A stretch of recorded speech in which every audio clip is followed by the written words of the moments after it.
Hey, have you been wondering where you can get designs for your jewelry making?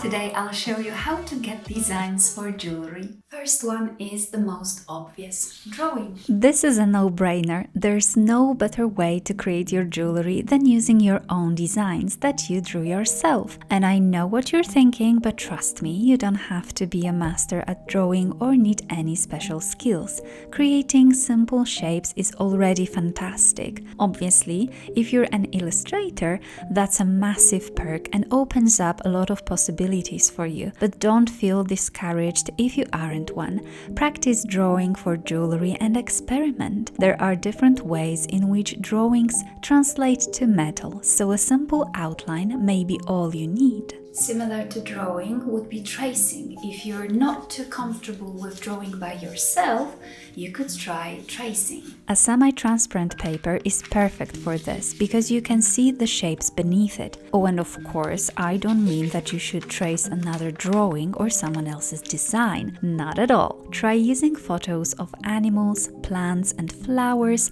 and tracing their outline.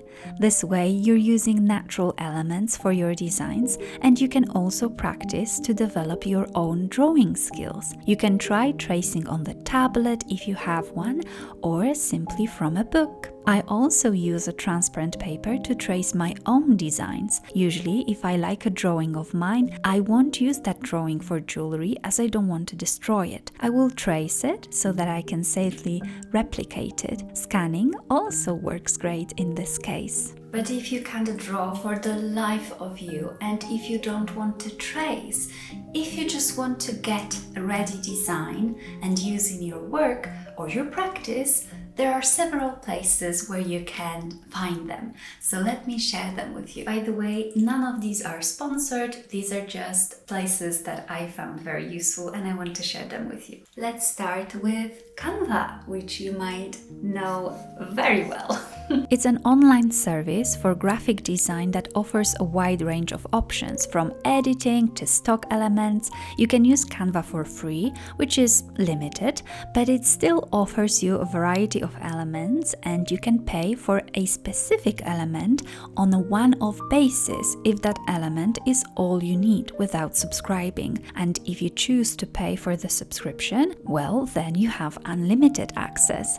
I used Canva for my branding, designing my logo, and I use it to source specific elements that I can't draw myself. It's important to check their licensing to make sure that you are allowed to use these elements commercially. Typically, you need to edit and build upon an element, and this way you can use it commercially. Just don't resell elements as they are, for example, using a photo on its own.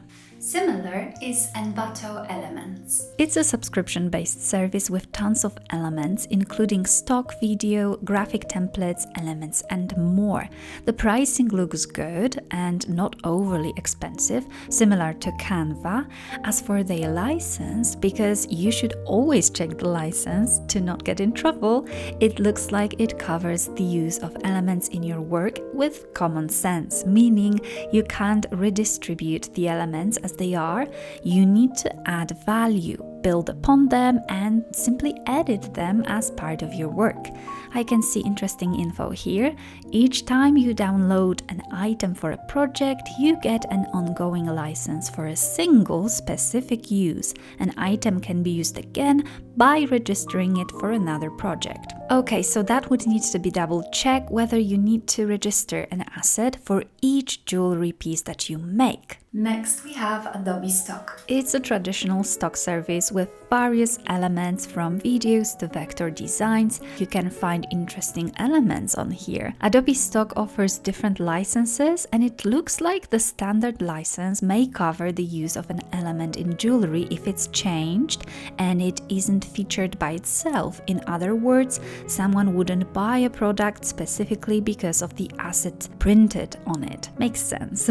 Otherwise, an extended license is required, which unfortunately is much more expensive. Also, to purchase a standard license, it looks like you need a subscription to Adobe, which isn't ideal, especially if you only need these elements occasionally. I wanted to show you this option, but it's not the best as it's pricey. But the next one is awesome. And last but not least, Etsy. Here you can search for an element you need, and by adding the word vector, you'll find lots of digital products to purchase. As you can see, there are tons of offers and the prices are excellent. Make sure you double check with each seller what are the rules of using the elements you purchase. For example, here you can see the seller mentions that these elements are meant for craft items and makes a distinction between personal and commercial use. I don't exactly understand what they mean under the commercial use over here. So the easiest way would be to contact the seller and make sure what are the rules for your specific project. This is one of the simplest ways to buy an element you need or even an entire bundle. Well, I think it's a great resource. Once you have your design, the easiest way to transfer it onto the metal is by using a double-sided tape. Simply attach your design onto it, cut it out, and then remove the paper. That's how you stick it onto the metal for sewing. If you don't have double-sided tape, you can always use some glue. I also like printing using my label printer and paper. This way they are scaled and ready for sticking onto the metal. I hope this will be useful, and hopefully this way you will be able to find more beautiful designs for your work, for practicing your work and for your designs. So thank you so much for watching today, and I will see you in the next one.